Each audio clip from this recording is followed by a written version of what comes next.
Hello there, welcome back to another episode of Cloud with Chris. You're with me, Chris Reddington, and here we talk about all things cloud. Now, thank you folks for joining. We have got another episode here and we've got a slightly different topic for today. I think a lot of the time we normally focus on the technical topics from a cloud perspective, but cloud is so much more than that. And if you really want to be successful in your cloud journey, it's all about your team. It's all about the people that are taking you on that journey. And we don't really often focus on the people side of things. We don't really think about the people who are on our team, whether that's the consulting teams we're working with, our own team, or even end customers that we might be working with as well. So I'm delighted today to be joined by Melissa Jerkois, who's going to be talking all about this and why a diverse team is crucial to success, which arguably is such an important topic. So let's waste no time, go ahead and introduce Melissa to the show today. Hello, Melissa. How are you doing? Hey, Chris. I'm doing great. How are you? I'm very well, thank you. Very well, and pleased to have you on the show. It's, as I mentioned in the intro there, a very fascinating topic, a very relevant topic, one that I'm very passionate about. So looking forward to chatting through this with you. Yeah, thanks. I'm really excited to be here and very passionate about this topic for lots of reasons. And like you said, I think we often focus, especially as technologists, we often focus on the tech side of things because it's the shiny thing that we love to chase, and it's changing so fast, right? The change of technology is at a pace much beyond us as humans. So it's really exciting to chase that. I think for me, technology has always been more about the human side of it. And I think I Sure. focused a lot of my career on like the humanization of technology. So I think this is a great topic. Excellent. So then let's maybe start off with some introductions for the folks that may be listening in or watching the show, maybe don't know you. Let's start there. Yeah, absolutely. So, Melissa Jerkois, and you nailed my last name, so kudos to you. Thank you. That's a tough one. That is a tough one. So I've been a technologist across many different roles for about 25 years. So I've Sure. been around a while. I started off as an engineer with a deep love for just creating things with technology for people, Hmm. and then just kind of progressed through my career into leadership roles and product management roles, kind of getting more close around how the intersection of business and technology was really interesting to me, because again, that was more about people and what they actually needed and wanted and how could you solve their problems. So Sure. as I did that, obviously as a woman in technology, I realized, wow, there's not many of me. Mhm. So started to develop, later in my career, sort of a passion for finding other people that were feeling like I was feeling, sort of like Mhm. always being the only woman in the room, or definitely not feeling like the rise to leadership was as accessible to me as it was to some of my male peers. Sure. And also that my male peers didn't even realize that was a problem. So I was trying to find sort of a community. So as a result, I went in search of that and found there wasn't a lot locally available to me. So started to volunteer to build those communities and spent about 5 or 6 years really outside of my professional career building communities for supporting women in tech and even doing some volunteering for girls, at different ages, whether that was like middle school or college and high school, when we see that they sort of decide, oh, tech or science related degree or career paths are not for me. Um, so developed an even more like passionate drive to be able to like find solutions to this problem. And through that journey, what I found was, as a technologist still, in that career path in the industry, things really weren't changing. They still aren't, right? I think Yep. it's a fraction of what I would hope, given Yes. like how mature we are as a society. It's crazy to me. And then also that we were having lots of great conversations, and I was part of building these communities, and they were awesome. But like it was more of a support network than it was actually a resolution to the issue. And so I got even maybe more frustrated on the other side of it, that now am I actually part of the problem, because I'm creating these safe spaces, but we're not bringing, forgive me, the 50-year-old white male back into the conversation, Yep. who, by the way, is the demographic in the leadership roles and the one that's making decisions. So nothing's actually changing. Absolutely. So So then, about 2 years ago, a colleague of mine and I founded Diversify Thinking. And that was really focused around what can we do, sort of grassroots, to focus on not just the communities that we both built together and how proud we are of that, but how can we actually inspire change? And we believe it's, our motto is sort of like raise the level of action to meet the level of conversation. Sure. And by part of that is like bring all the diverse perspectives together. You can't just have those safe spaces, those ERGs, or those like pockets of people that are now, we're sort of creating silos instead Hmm. of breaking them down. Yeah, So it's a little bit about me, and you can see I'm pretty passionate about like just absolutely. bringing those people together. Awesome. No, and a very, very worthy ambition and cause. And I think not even think, I completely agree with you. Everything you've said there, that there's so much more that needs to be done and can be done. Mm. Literally just before we're recording this, I came from a meetup group organizer session where we were talking about sessions we've got coming up in September. And something that I laid the ground and I said there is that right now all of the submissions we've had are all male, and I said Mm. that we need to do something to make sure that we're making sure we're giving a platform for not just people who are male in technology to have a Right. platform to go and speak, right? And it is hard, I think. It's easy to spot the problem. It's hard to kind of get the solution sometimes, I think, isn't it? Yeah. Until Yeah. you can start bringing this discussion to the forefront like we are now. So looking forward to discussing and seeing how we can put our actions in place and try and do something about this here, one piece at a time. Yeah, absolutely. So then, I guess, as you mentioned there, there's so much to diversity. Of course, women in technology is one part, and that's kind of where Mhm. your journey started. Yeah. But of course, there's, I guess, what race you are, whether you're black, you're white, whether, what kind of relationship or stance you have. For example, there's so many different areas that you could kind of slice that discussion. So I guess from the work that you're doing with Diversify Thinking, is is it kind of encompassing all of those different areas? Are there certain areas you're focusing on? And let's explore that a bit more. Yeah, no, it's a great question. And it's one that my co-founder and I talk about a lot, even as Mhm. recently as yesterday. It's, Sure, you know, do we feel honestly representative of all aspects of diversity? So what we mm, call is like, and which of course we're two white females, right? So there's sure. no, we're like, we can't hide that, Yep, yep. so, the jig is up. Neither of us, our skin is white. Like, Hmm.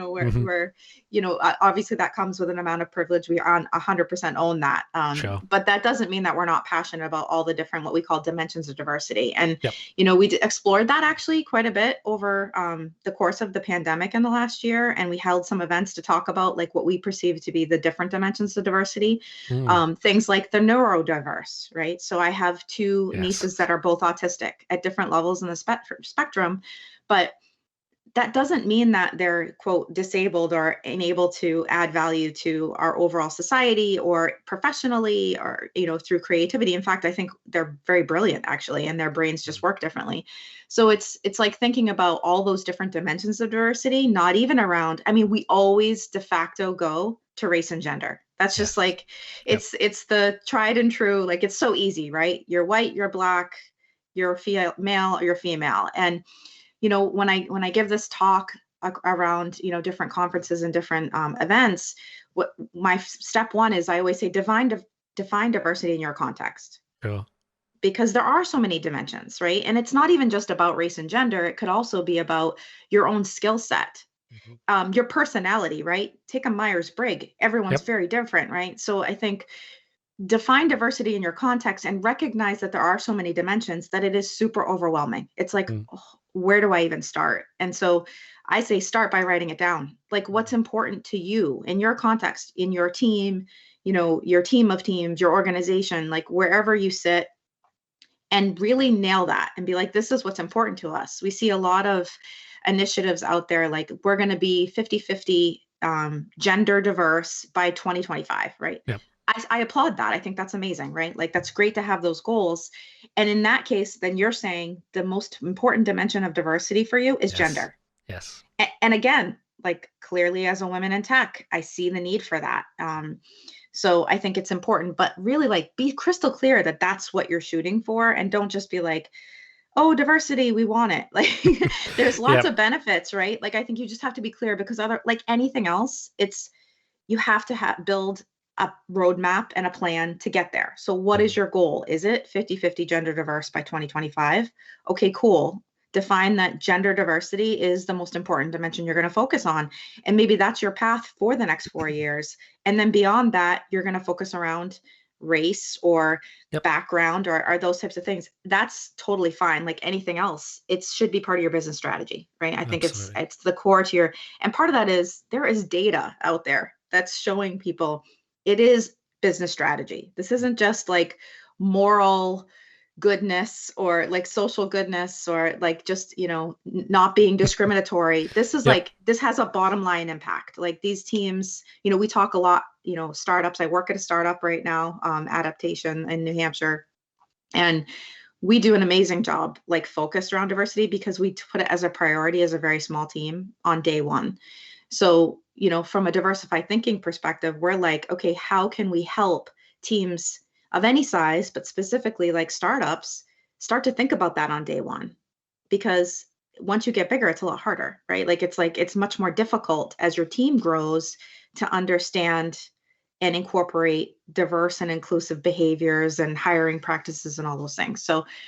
So again, like we certainly don't appear at face value as a diverse team focusing on how do we diversify thought process, team organization, but we're definitely passionate about the different dimensions of diversity. So like I always put it out there first, like, listen, I obviously don't know what it is to be a Black male or a Black female. I can't speak to those things. I can't speak to sexual orientation diversity. That's, I am a heterosexual, but that doesn't mean that I don't have empathy and I don't want to support those people, and that I don't Yes. understand they have challenges, right? And I think that's a shift too. Is we don't want to have like this thought where we can't make change happen because we don't represent that, because we can have conversations to understand and appreciate and develop those empathy and like different ways to address the challenges, but you have to Mm, define them, right? Like you have to define what they are. So absolutely. that's, so we've always focused on, we came from like the organizations focused on women in tech. We're really passionate about women in leadership, but we definitely want to incorporate what does diversity mean and make sure that people define it in their context and recognize that that's the first step. Sure. And there's so much in there that I want to unpack, so many directions I want to take us in based on that. I think the one quote that jumps into mind based on something you said is what was it? Seek first to understand, then to be understood, I think is the phrase. Yeah, And I yeah, think that's the first step, isn't it? Is admitting that, I'm not Black, I'm not heterosexual, or I'm not gay, or whatever it may be, and yeah, yeah, saying, right, exactly. I don't understand, but help me understand first, and help me Yeah, gain that empathy, so then we can um, not be on the same playing field. That's the wrong term, but almost just that empathy, as you say, and understanding some of the perspectives there. And I think to really bring it back as well to something that you said a bit earlier on, um, having so much representation of the same area, let's say, so, white middle-aged men, for mm, example, in leadership is the yeah, example. Regardless of whether it's in leadership or whether it's within a team or whether, whatever the scenario is, I think what it starts leading us down towards is this idea of groupthink and this idea of we're all hmm from the same background, we're all from the same echo chamber, if you like. So we're all going to be amplifying the same kind of thought process, the same kind of idea, and not bringing in that external viewpoint almost. Like when you look at manufacturing processes, for example, in R&D, I think the stereotypical example is the amount of times where men are part of the kind of design process, and then I can't think of the example. There was a really great example that was in my head earlier, but it's gone, where it was either technology based or like clothing based or something anyway related, where they tested the majority on men I think it may be in headphones or something, actually, now it springs to mind. They tested it all on men, hadn't tested it on women, and as a result, what happens? It's not a great experience for women as a result of that. Yeah. And again, I think it really reinforces that point of needing that diversity, whether it's within the team you're working in, the customer base, Yeah. The sample of people you're working in for a research project, for example. It's important. Yeah. I mean, and like statistics are representative of what you're saying too, right? So, I mean, upwards of like 3 times or 63% more people who will invest in like a company, like if you think of VCs, where there's women in leadership roles, right? There's all kinds of studies that show these things. And part of that is because they're leading the innovation in their markets. And because they're representing, like, this obviously is very near and dear to our hearts, like diversity of thought. And that's sort of where we're really focused, like with diversified thinking, obviously, is like diversity of thought. Because what you said, I have a story where a COO at a startup that was reasonable sized, it was upwards of like 40 employees locally here in New Hampshire, called me because, we had been doing all of these events and conversations around women and women in leadership and things like that. And he called me one day and he said, "Melissa, I need your help." And I said, "Oh my gosh, like, what's wrong?" And he said, "I'm sitting around a table in my leadership meetings, and I'm realizing it's just like carbon copies of me sitting around the table, and we're all nodding at each other."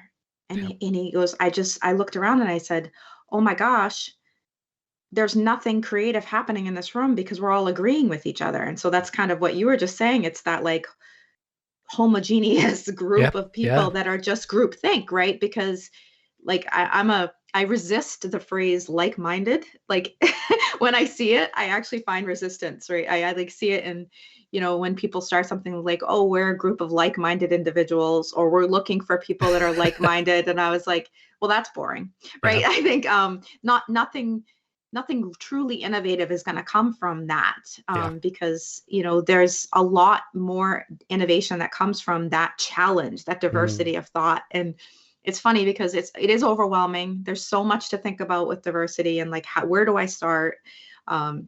The easy pattern is to fall in what we're comfortable with, and being around people that are different than you is super uncomfortable. And so one of the things that I say to people is, there's a reason why you don't just organically do this, because it's hard. There's a lot of advantages. There's a lot of, again, like KPIs and data points out there. There's an HBR article probably once a week, right? That touts these metrics that I'm talking about, because it's real and it's affecting people's bottom line. But it's hard, so like, even with all those pros, you're like, why wouldn't you do it? It seems, crazy. Why wouldn't people just be doing this? Well, because managing a team of diverse people is very challenging. It's very challenging for leadership. Speaking in a C-suite role today, like for leadership, it is super challenging to manage such a diverse group of people. The benefits are great, but the con is there's a lot of conflict. There's a lot more challenges. But out of that conflict, sort of what rises from the ashes is great innovation, right? And you just don't get that for free. Like, you have to do the work. So. Yeah. And I think, again, it's not just even on the leadership side of, like you were just saying there, but even from an individual basis of working with each other, there's going to be that conflict, there's going to be that resistance. And I think that's the thing, isn't it? Is that it's not a bad thing. I think people always think about conflict as, you've got that sinking feeling in your stomach as you think about conflict. No one goes in going, "I love a bit of conflict. I love to go and challenge things." But sometimes it's needed, and it's called, what's the term? Constructive conflict, I guess. Yeah. That ability to, come to that agreement that actually it might not just be the viewpoint over here or the viewpoint over here, but you eventually get to that middle ground. And I agree, there's too much where we don't really allow that to happen. And whether that's just because of over time where people, for example, have gotten comfortable maybe, or whether it's we don't like having that conflict, I'm not sure. I'm sure there's plenty of research in there, and I need to educate myself more on that, being completely honest. But it's something that needs to be happening more, I think. Yeah, absolutely. In fact, I have a great book suggestion for you if you haven't read it then, Awesome. Yeah. Chris. So there's a great book that pretty early in my career, a Mm, mentor of mine suggested to me, and I have now suggested it, sort of paid it forward to a lot of people. But it's called sure. Crucial Conversations, if you've ever heard Yes. of Yeah, it. yeah, I have. So, I have. and I'll tell you that book was somewhat life changing, definitely career changing for me, Okay. because it does focus on like that uncomfortable nature of sort of constructive conversations, and the fact that conflict resolving conflict and dealing with conflict has Mm. out better outcomes, right? So I think that's it's definitely worth the read. I'm just looking up at my bookshelf above my monitors here because I'm thinking, did I buy it at one point? I'm terrible with books. I'll buy them and have the perfect intention of reading, and then they sit on the sides and then they eventually get filed away. But I've Yeah, definitely heard of it anyway, so I'll definitely have to check check my shelf and see if it's one yeah, that I've got or not. But yeah, yeah, I'll take a look at that. Thank you for the recommendation. yeah. It's interesting that we're talking about this as well. I did a recording with a friend last week. The episode hasn't gone out just yet while we're recording this one, but she is uh, by background, she's a lawyer. So she studied law at university. She took her journey into technology, and she describes herself. She's very dry, very witty. She describes herself as a failed lawyer who stumbled her way into technology, and I love it. yeah, That's she's awesome. very good with coining phrases like that. But something we talked about there was this idea and this notion that, again, we've kind of all grown up with this concept of almost male like problem solving, male going ahead and well, yeah, solving problems, right? And then Yeah. uh, women go ahead and um, how did she word it? Women go ahead almost a better at the soft skill side of things was kind of the way Mm, she described it. And I think, again, that's part of the problem of what we see in the industry, right? Is this, for want of a better word, yes, we've got male engineers left, right, and center, and trying to get that representation of women, for example, in STEM kind of technology areas and engineering, etc. In fact, again, recording today, yesterday was International Women in Engineering Day, and mm, again, that's an area where we just don't have enough representation. We could keep slicing and dicing it in different ways, but I think point number one, to bring it back to the conversation again, is at least realizing that point. I think yeah. the scenario you mentioned about the kind of COO, I think you mentioned, who called you up. Hmm. A lot of people, I still find, don't have that awareness, Yeah. realization. I think that's point number one, isn't it? Really, is being able to have that. It's not even empathy at that point. It's just the realization, I think. Yeah, absolutely. And I gave him huge kudos. I was like, well, first of all, you're already on the right path, and I'm not worried for you because Mm, you recognize that as a problem, right? It's that like moving past acceptance into, no, I actually want to change this. Like yeah, this isn't, I recognize that I'm very comfortable where I am, and it's not right. It's not working. That there's something to be fixed. So absolutely, it's like that self-awareness, but also situational awareness. yeah, Like, do I recognize that this is a real problem? And it is, like, it is a real problem, and it has pretty dire implications for businesses. Like when you look at sort of like, again, like from a startup perspective, who's investing in who, and then the return on those investments. Like sure. VCs are paying attention to this stuff too now, right? They're looking at that. They're like, oh, so an ethnically diverse founder team is performing 30% better on return when I'm investing them than an all white founding team. Interesting. These are like real metrics, like they've Yeah, done yeah, these yeah. studies. And so you're like, okay, there's something here. I mean, Mm, 30% is nothing to balk at. We're not talking about like no. 0.5%. I mean, that's a lot of money in your pocket. So if you're an investor, a venture capitalist, you're looking at that data and you're like, well, then obviously I'm going to gravitate towards, these diverse teams. There's like, what was the metric? I have some of these down here. It's crazy. Like Mm, 3 times more likely to invest in a team that has a female CEO. wow. And all of this So, is brilliant, right? Because I know it's not.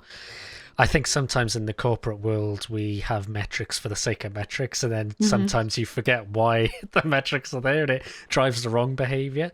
But I Yeah. think that's a really tangible example of actually trying to solve the problem, right? Because Yep. there is clearly a problem there that a lot of these maybe, as you mentioned earlier, more well-established companies are going to find it harder because it's already such a big Yeah. scale of a problem, I guess. Whereas the startups where VCs are going to be fishing and hunting for their next Yeah. opportunity, there is the opportunity to go ahead and change that and make a difference there and shape that from the very beginning.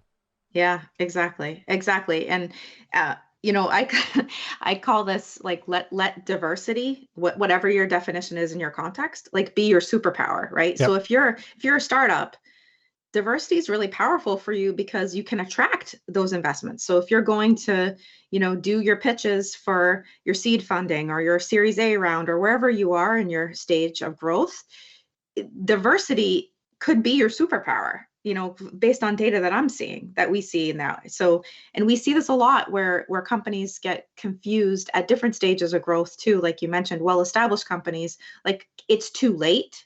They've Mm. accrued what we call diversity debt.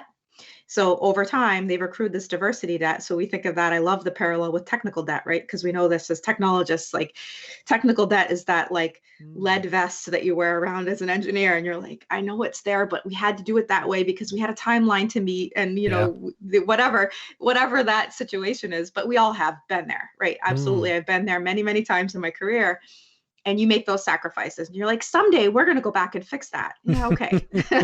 So we all know that lots of times, more often than not, we don't go back and fix it because Hmm. you're on to the next thing, right? Like that stuff's in your rear view, you've moved on. And I think that happens with this too. is Mm. is sort of the moral to the story, is like diversity that is real. As you grow, and like more, like you said, well established companies, they have this. That's why there's a tremendous amount of presence as 50-year-old white males in leadership roles. Mm. And and then you balance this with, how do we do this in a way that's authentic, Yes. that's measured, and isn't Yes. tokenized. So like, Yes. I don't want a C-level role because I happen to be female. I want a Exactly. C-level role because I earned it. Like, Absolutely. so I also say, and because I'm qualified and I have the skill sets, and you appreciate the diversity of thought that I bring to the table.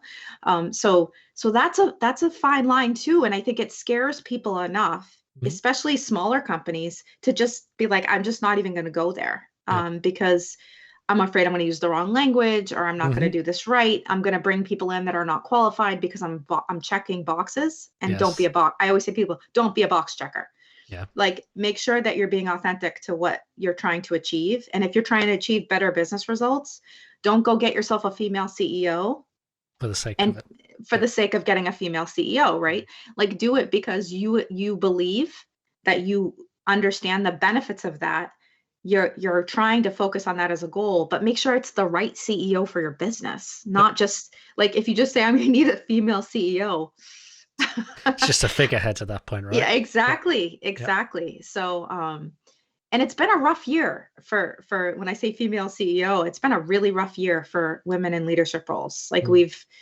we've lost a lot of progress that we've made over decades, just within a year. So that's been something that's been like really digging at me personally, is like watching the thousands of women that have just stepped out of the workforce completely because they really didn't have a choice because of the pandemic and lack of childcare, and they were just the one in the family that took the hit. And I know there's lots of different stories, but overall, the statistics show us we lost thousands and thousands of women from the workforce, and a lot of those were in leadership roles. So Mm. And that's really interesting. My follow-on question was going to be, is that because of the pandemic, which you answered? And I mm, think it just goes to show that actually it's a bigger problem than just scoping it to companies and organizations, right? It's actually a way yeah, of life and lifestyle. I think going back to the comment I made earlier about women being perceived as like, the ones who are good with the social skills kind of side yeah, and men with the engineering, same kind of idea, right? There's always that perception of women are the kind of for want of a better term, the housekeeper or whatever it is, Yeah. Yeah. and vice versa. But again, I think that stereotype and that idea needs to be challenged, because if that was challenged, would you have seen such a decline or such a change in that over the last year? I would Yeah. suspect probably not. And Yeah. it's it's something that I think shows that we all have a part to play in that and challenging that idea. Yeah. I mean, societal bias is real, right? I Yeah. mean, it's Yeah. in everything in media. It's Yep. like everything that you can 100%. imagine, it is there. So you're right. It's rooted really, really deeply in our society. So that's what makes it such a hard problem to combat and Mm, solve. But again, going back to like what you said a few minutes ago, it's being super aware of that and yeah. saying like, we're all biased. Like, yeah, I'm biased. Like we all have bias. Yeah. And there's interesting tests that you can take to like see where your Yes. bias are. Yep. One of the dimensions of diversity that we talked about earlier this year was body size. Um, Okay. and and that's like people don't think about that, but I promise you that when you're going through your hiring practices and your recruiting, if someone comes in that is maybe obese or even maybe not officially obese in the medical sense, but a larger body size, you are like not you personally, but there are people that have Sure. bias against that, right? Mm, And it's not we don't even know it's happening. It's just something that is happening because it's ingrained in our society that we have this, different perspectives around body image. And so I think that is a challenge where it's like how do you retrain humans to think differently? yeah. So again, it's not our fault. It's that we've been conditioned by society over years and years. This isn't Hmm. something that we just happened in the last month. Yeah. So you're absolutely right. If there were, like the challenge is this: imagine a world where there were more women in leadership roles. How does that make you feel? So, yeah, Yeah. exactly, right? So we wouldn't have these stereotypes. Then, given a pandemic, why would women have naturally Mm, taken the family route and stayed home with lack of childcare?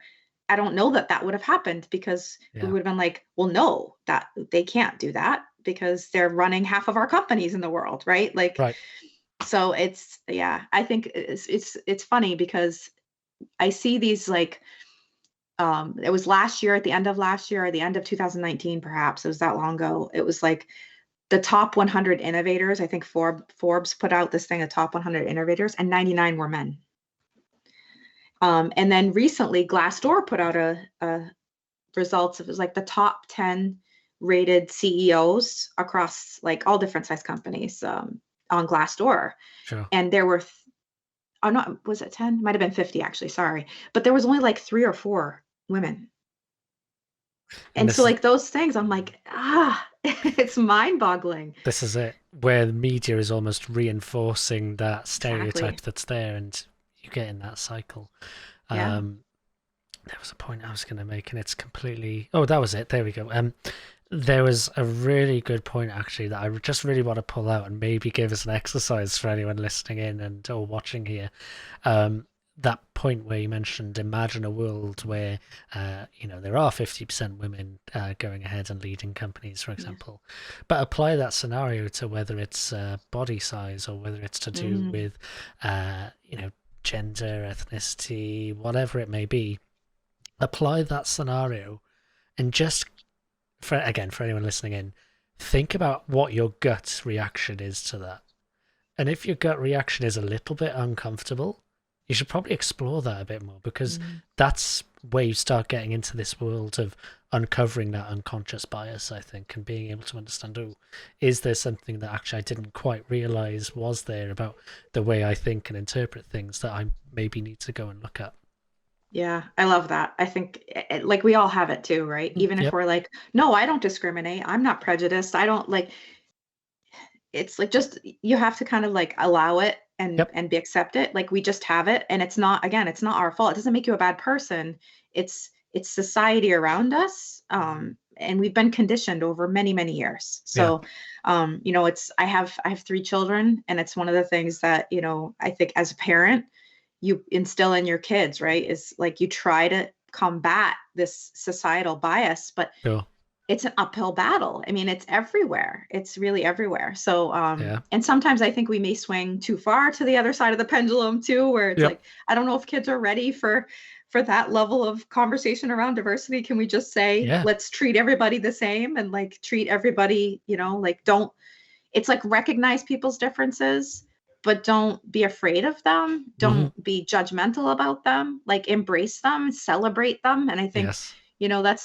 that's one of the things that we've done actually at the startup that I've worked at. We have an amazing head of people, and one of the things that she wrote was like the celebration statement, because it's hard to be like, how do you lead as a company regardless of size, to show that you do embrace diversity of thought and diverse people, and that you're trying to be welcoming and inclusive without having to be so specific, right? It's just Sure.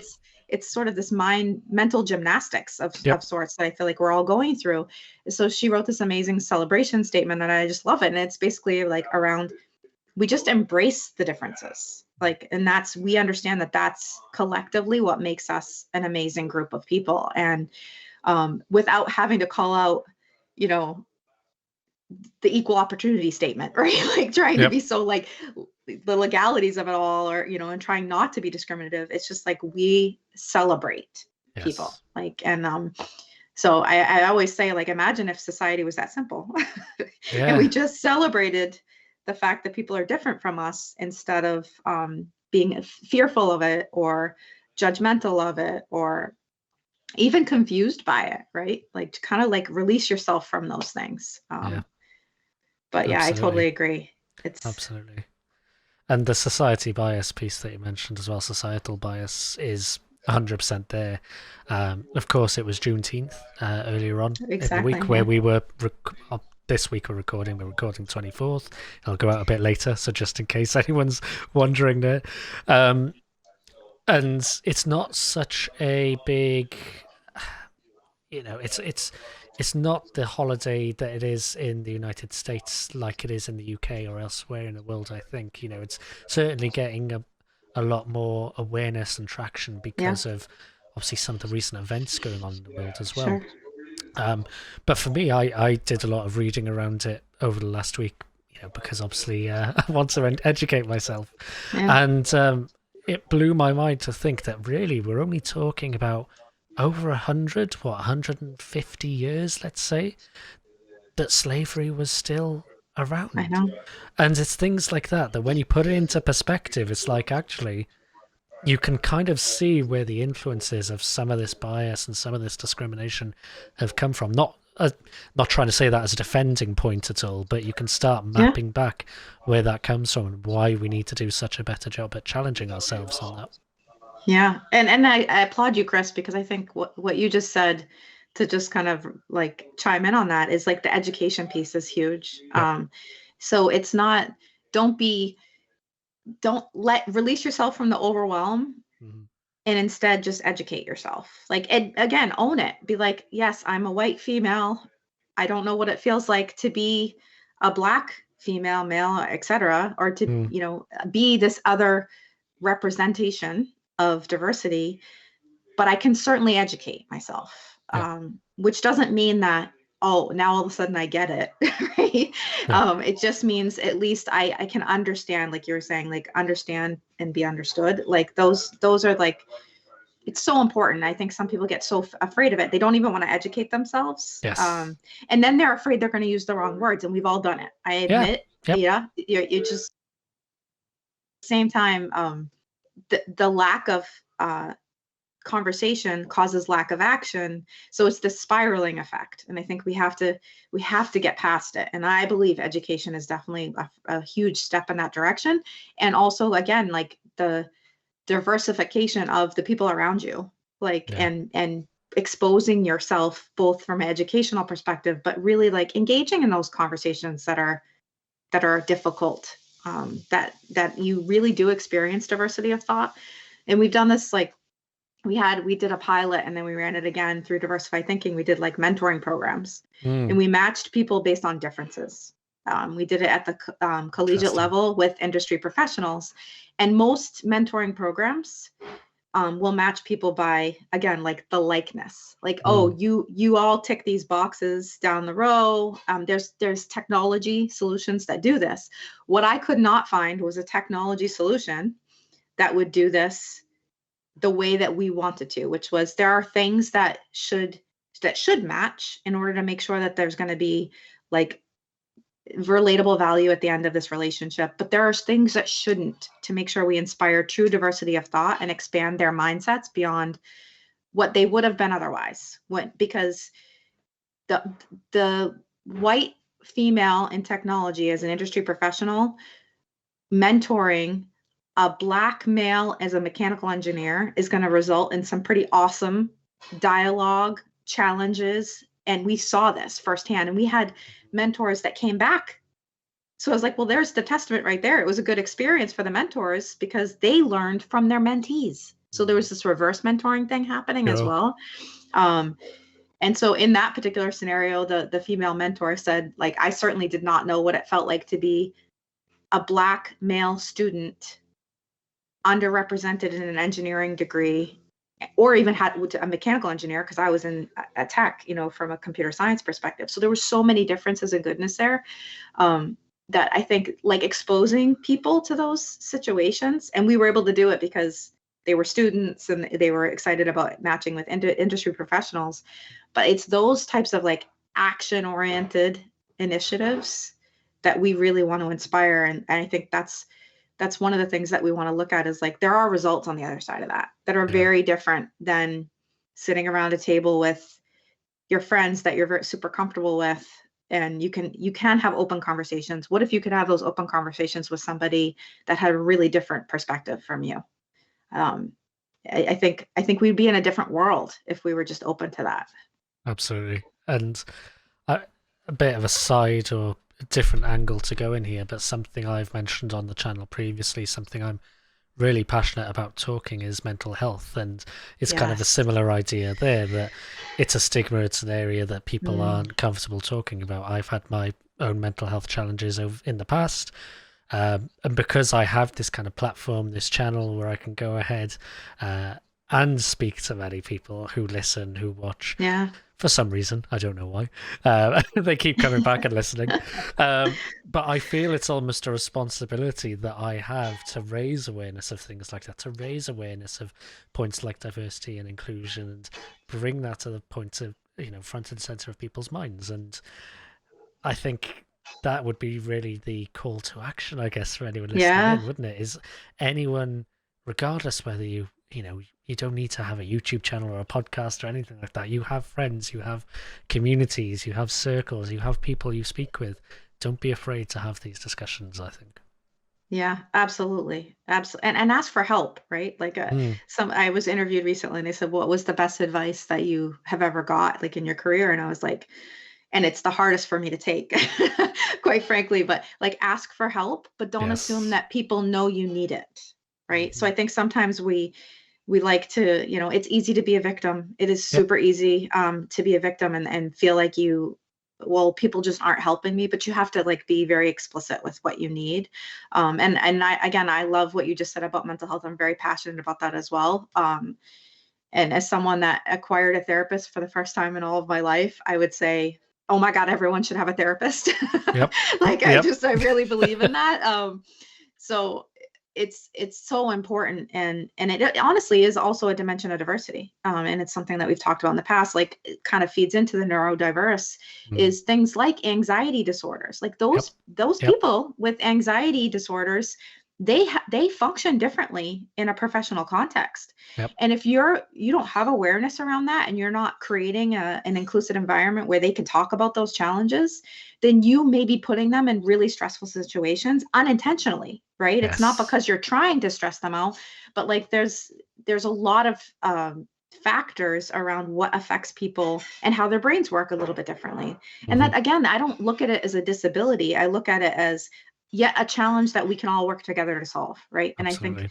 again, like that to me is also a dimension of diversity, and something that we need to consider, because it's very real. It impacts humans, and what we need to do is bring together those different humans to innovate and do great things.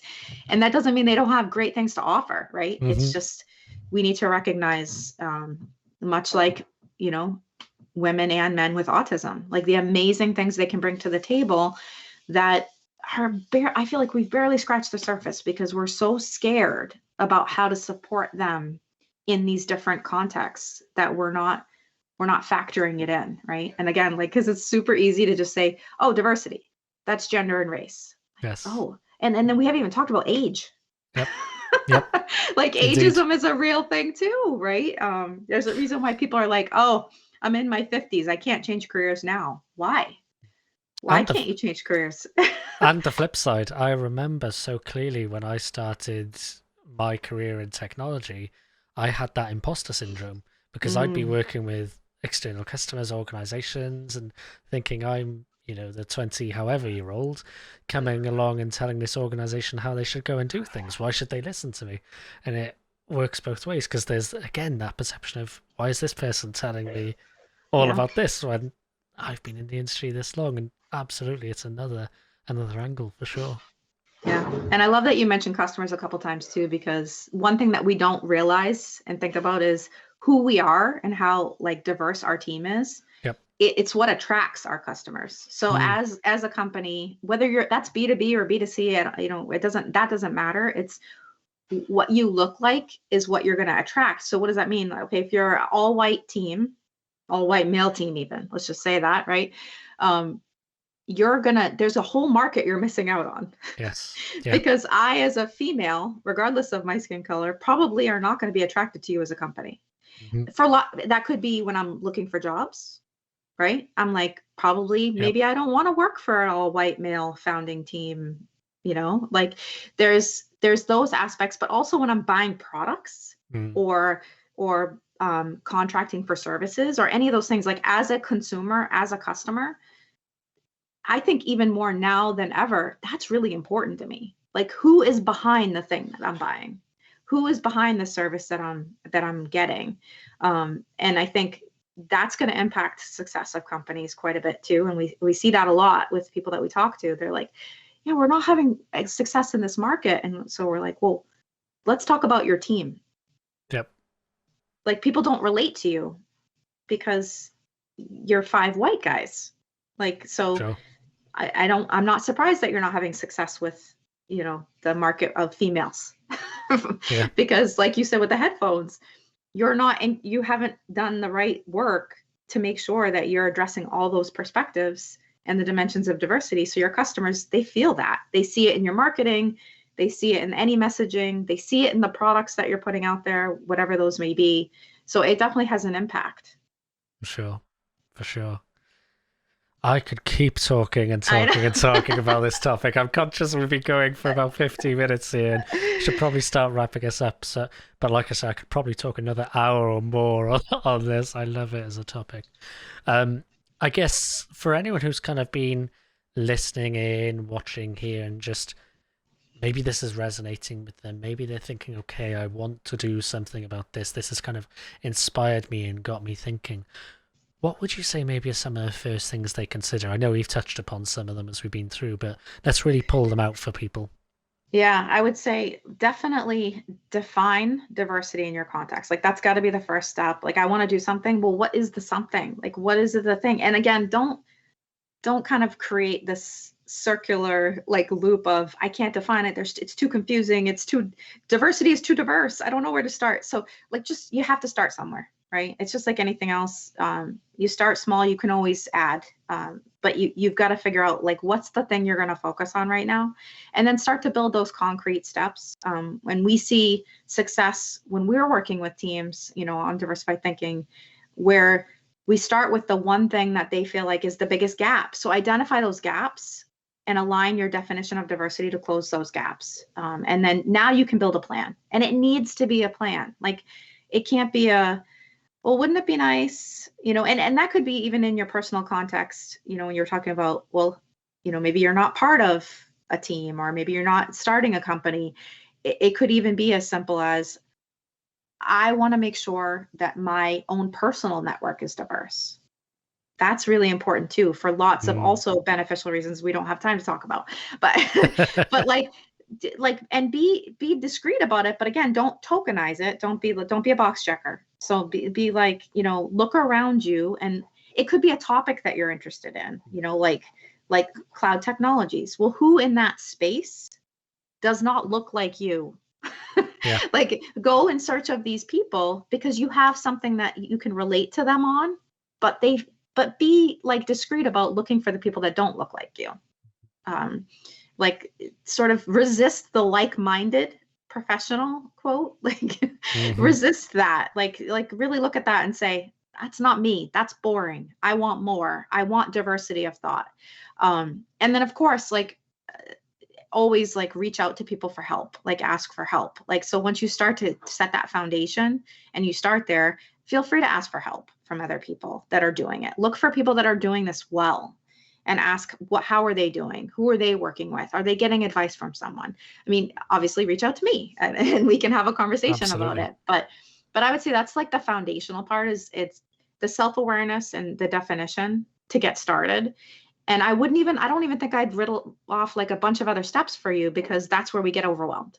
Absolutely. And so just acknowledge where you are, be authentic around, am I a white female? I'm not going to represent all these identities. It's not possible. You can't. But recognize that you can surround yourself with the perspectives and the diversity of thoughts so that you are representing them, at least through the empathy you have. And the education side of things. But don't you can't be something you're not. It's not going to work. Absolutely. Excellent. Could keep on chatting, but I think I'll have to wrap us up. So, Melissa, thank you so much for this session. It's been a pleasure to talk about all of this. I think it's definitely an interesting session for anyone who's listening in, watching, and hopefully it will inspire some people to carry on their journey if they've started already, or even start their journey if they're at the beginning of that. And hopefully we can get you on to talk about something again, because I have no doubt we could absolutely do another discussion and fill the time there talking about another topic. So Melissa, thank you so much for joining today. Oh, thank you, Chris. It was a pleasure. I'd love to come back. Excellent. We'll take you up on that offer. So there we go, folks. I am not even going to try to begin recapping that session because there was so much for you to take in there. A really, really important topic for obvious reasons. And I think we've covered a lot of the areas where, not just on the kind of business level, but the personal level as well, why diversity and inclusion is something that you should be thinking about. So, you know what to do. First off, before I even talk about liking episodes or anything, please just take a moment to reflect on this episode. Please take a moment to think about everything we've spoken about and what you can do as part of that journey.